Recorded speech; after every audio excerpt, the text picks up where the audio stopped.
Hi everyone, I'm Ellie from Ellie's Exotics, and today we are going to be talking about my favourite species of gecko, the gargoyle gecko. I have had honey since October now, and I have kept many crested geckos over the last 7 years, but never a gargoyle, and they have easily become one of my favourites. They are just adorable. They are absolutely amazing geckos, and if you are looking for something a little bit out of the norm, then gargoyle geckos are a great option. Before we get into the video, make sure you comment down below what you're going to name your gargoyle gecko, and if you have any questions at any point, then you can also comment down below or DM me on Instagram at Ellie's Exotics. So let's get right into the video. Let's start off with temperament. How is your gargoyle gecko going to act? Gargoyle geckos are generally chilled out, I would say. There is definitely a temperament difference between males and females from what I have heard. So I have a female currently,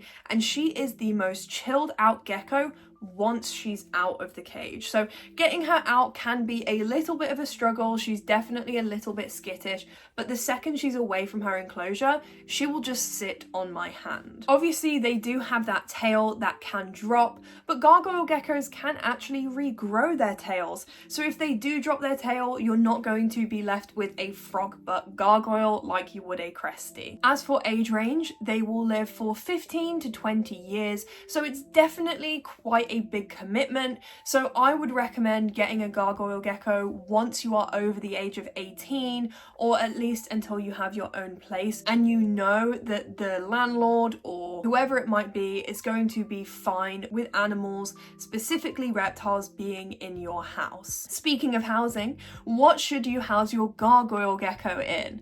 So honey is currently in a wooden vivarium, which is fine. This wooden vivarium is secondhand, and it's very obviously secondhand. I got it super cheap when I had my whites tree frogs for my old job. I wanted to give them an upgrade, but because they weren't my own pets, I wanted to spend as little as possible, still give them an amazing habitat. So I opted for this cheap wooden enclosure, and if you see me looking off this way, it's because honey's enclosure is right there. So that's why I keep looking over there. But her enclosure is 3 foot tall, 2 foot wide, and 2 foot deep. For me, it is the perfect size, and I couldn't really imagine keeping her in anything smaller than that. I know that that is actually quite a bit above the minimum. The current minimum is 45 by 45 by 60, but I would definitely go for the 45 by 45 by 90, as that is soon going to become the new standard of minimum enclosure size, but obviously that is a minimum. If you can go bigger, then that is better. So like I said, she's in wood, but most people, and I myself, will eventually switch to a glass or PVC enclosure, because there are risks of the vivarium rotting, because they do need higher humidity. So now within the vivarium, you want to provide lots and lots of clutter.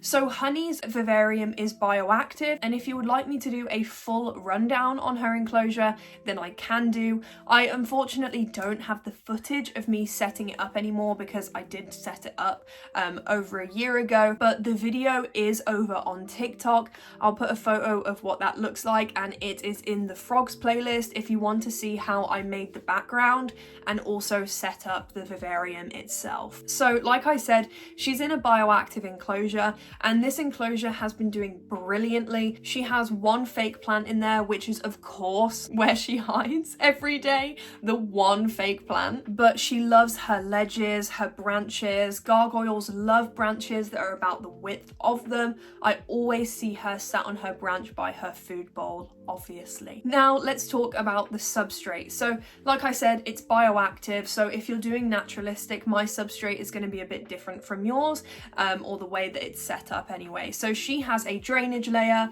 hydro fleece, and then topsoil and play sand. But if you're going for a naturalistic vivarium, then you can just use topsoil. Make sure when providing topsoil, you are using an organic topsoil, and if that isn't available to you where you are, then you can also use Reptile soil. Reptile soil is perfectly safe, has lots of nutrients in it if you do end up adding plants, and it's also just the most natural substrate you can go for. Never use just cocoa fiber on its own. It's super unnatural for them, and it's also incredibly hard to digest.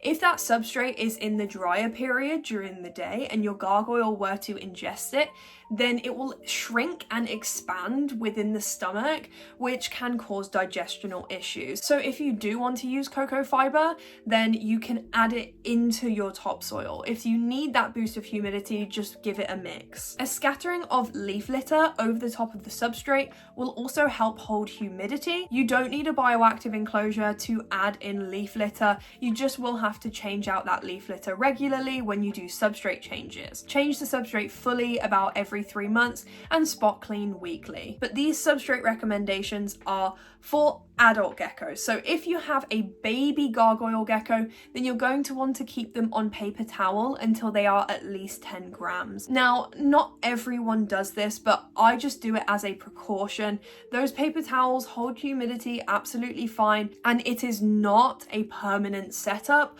on paper towels. It's just to avoid them ingesting any of the substrate, because when they're younger, they will spend a lot more time on the ground. So next, let's talk about heating and lighting. So for gargoyle geckos in the UK, you will need a heat bulb. A lot of people will say that you don't need one, but please bear in mind that, you know, people live in lots and lots of different climates. So saying that nobody needs to use a heat bulb is not really going to work for people like here in England, where it does get quite cold in the winter time. Gargoyle geckos like it slightly warmer than crested geckos, so you're looking at about 26 to 27 degrees Celsius. Try not to exceed 27 because your gargoyle gecko can overheat very quickly. So temperatures like 30 degrees would be too warm for them, but 26 is a perfect spot. You want your heating to be on the top of your enclosure, which is why heat mats are not really a viable option for them,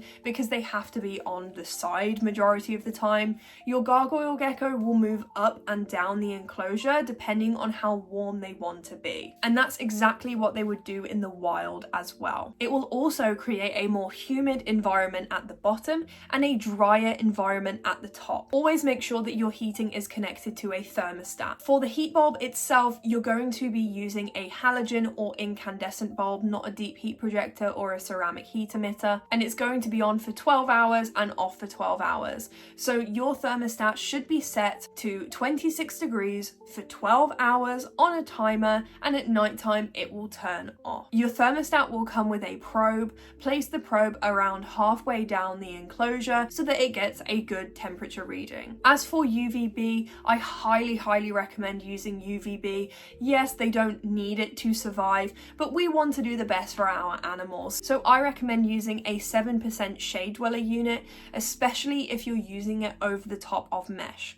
Now, some brands will sell a 2.4, which is fine. It does work if you're not using any sort of guard whatsoever, which you should be, because gargoyles will crawl all over the bulb otherwise. So majority of the time, you're going to want a 7% because you've got your mesh guard, or the bulb is over mesh. To replicate the sun as best as possible, you can also use an LED light. So Honey just has some Amazon LED lights to help with plant growth, but eventually I'd love to get her a jungle dawn. I just love how bright they are. It makes the enclosures look gorgeous. I mean, I've got jungle dawns here and they just look fab. Now let's talk about feeding. So I offer Honey food twice a week because she's still a juvenile, she's still growing, but she's not exactly a baby. Absolute favorite food is watermelon Pangea.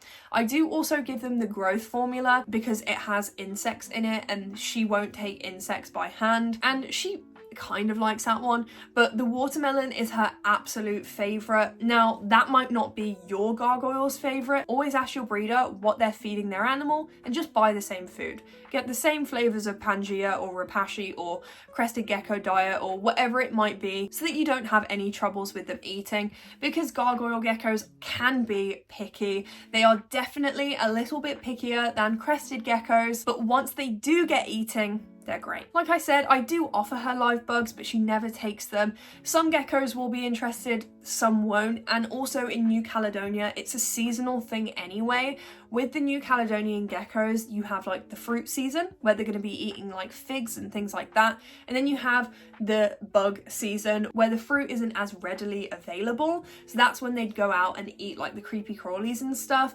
But you know, with our captive geckos, some of them don't get that natural seasonal instinct and they just want the yummy watermelon flavored diet all year round. Now let's talk about humidity. So New Caledonia rains a lot. They have their rainy season and their drier season, but it is generally quite humid all year round. So I spray Honey twice a day. I spray her once in the morning and once at night, and immediately after spraying, her humidity goes up to 80 to 90%. She will then have a drier period in the afternoon, which is around 60 to 70%. Her humidity at night will also be consistently about 70 to 80 because it's cooler. Your misting routine might look different to mine depending on the humidity in your house. If you are from a dry climate, you might have to mist way more, but here in the UK, average house humidity is about 50%, so I don't have to spray too often. Okay, and the last topic is availability. So where you can get your gargoyle from, you know, how readily available are they? And I would say they are a good middle range. The market isn't like super oversaturated, but they're not also like impossible to find. They're like in this middle ground where breeders are just producing super healthy animals, and every gargoyle breeder I've spoke to has just been so lovely. And you might end up spending between £100 to £300 on your gargoyle gecko, depending on if they have any like fancy colors or anything. So Honey, she is a red striped gargoyle gecko, which is one of the fancy ones apparently, and she was £130. Now obviously rescuing or adopting or rehoming is always an option too. I tried to find one and I couldn't find one in my area. I mean, there's definitely some for rehoming in the UK, like obviously there's someone who doesn't want their gargoyle gecko anymore, but majority of the time when you're rehoming gargoyle geckos, what I've found is they're being sold and they are ex-breeders, so they're completely healthy, they're just a little bit older. But when it comes to actual rescue gargoyle geckos, it's pretty hard to find. People that get their gargoyle geckos hang on to them for a long time. Okay, and that is everything for today, guys. I really hope you enjoyed this video. Thank you so much for watching. Make sure you like and you subscribe, and I will see you all later. Bye bye.